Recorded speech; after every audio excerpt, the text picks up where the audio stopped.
Okay, good morning student. आज हम एक क्वेश्चन सॉल्व करने वाले हैं जो पार्शियल डिफरेंशिएशन से रिलेटेड है। हमारा क्वेश्चन है derive a partial differentiation differential equation by eliminating A and B from Z.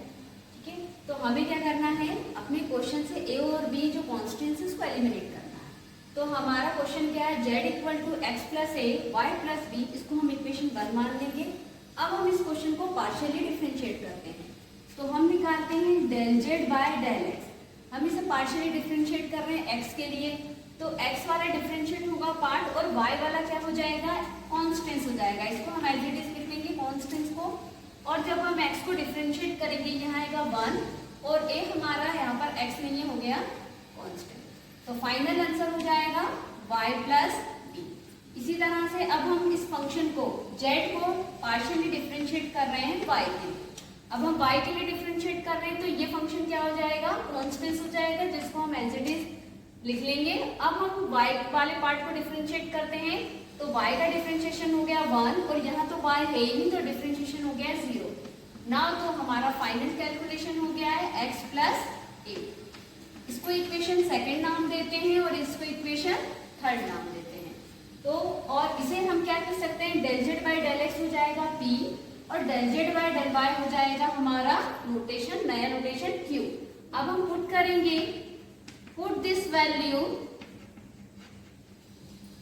In equation first equation में हमें क्या करना है, y प्लस बी की वैल्यू क्या है p, वो पुटअप करेंगे। x प्लस ए की वैल्यू क्या है q, उसे पुटअप करेंगे। तो z इक्वल टू हो जाएगा p q। तो यही हमारा हो जाएगा which is the required solution। तो अब आप देख सकते हैं आपका जो फंक्शन था उसमें से a और b जो कांस्टेंट था हमने उसको एलिमिनेट कर दिया है, और अब हमारा जो फाइनल आंसर आया वो z equal to p q के फॉर्म में आया है।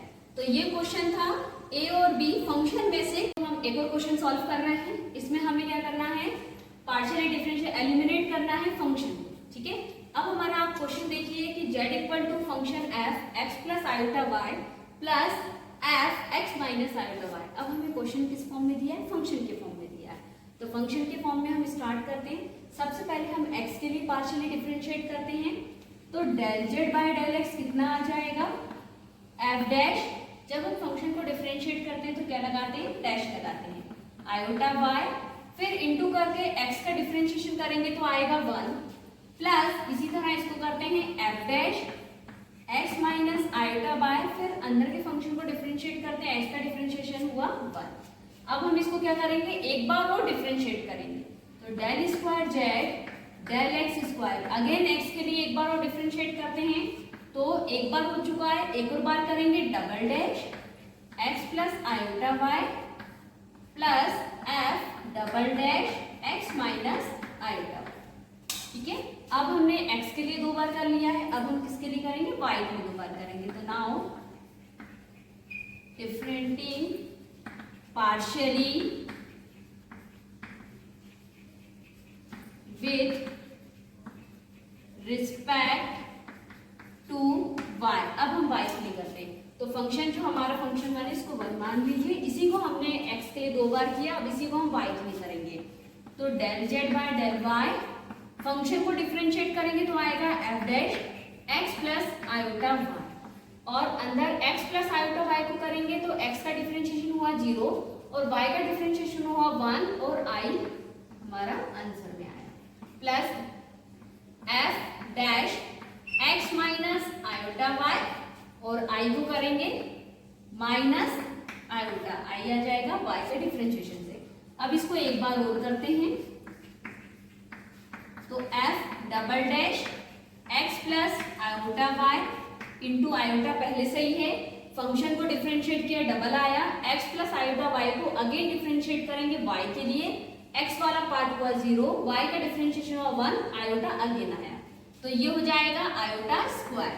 सेम प्रोसीजर, f फंक्शन को डिफरेंशिएट करेंगे double dash x minus iota y, minus iota पहले से ही है, और x माइनस आयोटा y को y के लिए पार्शियली डिफरेंशिएट करेंगे, x वाला पार्ट हो गया 0, y को डिफरेंशिएट करेंगे कांस्टेंट माइनस आया, तो माइनस आई अगेन आया, माइनस माइनस हो जाएगा प्लस। अब हम जानते हैं आयोटा वाई की वैल्यू क्या होती है, -1। तो हम इस वैल्यू को हम ऐसे लिख सकते हैं minus F double dash x plus iota Y plus नहीं I Y minus F double dash x minus iota Y. दोनों का हम क्या कर सकते हैं, माइनस कॉमन कर देते हैं, तो f double dash x plus iota Y plus f double dash x minus iota Y.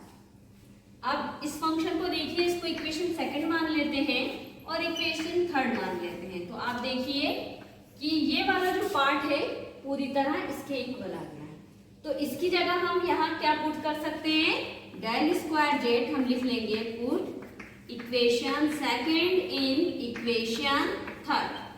तो ये वाले पार्ट की जगह हम ये वैल्यू पुट अप करते हैं, तो आंसर हो गया del square z del y square equal minus del square z del x square.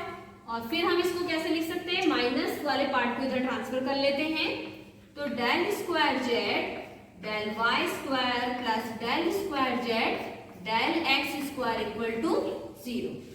ठीक है, तो फंक्शन अब फिनिश हो गया। और del z by del y del z by del x, तो हम इसको क्या लिख सकते हैं, इसको हम आर और टी भी लिख सकते हैं।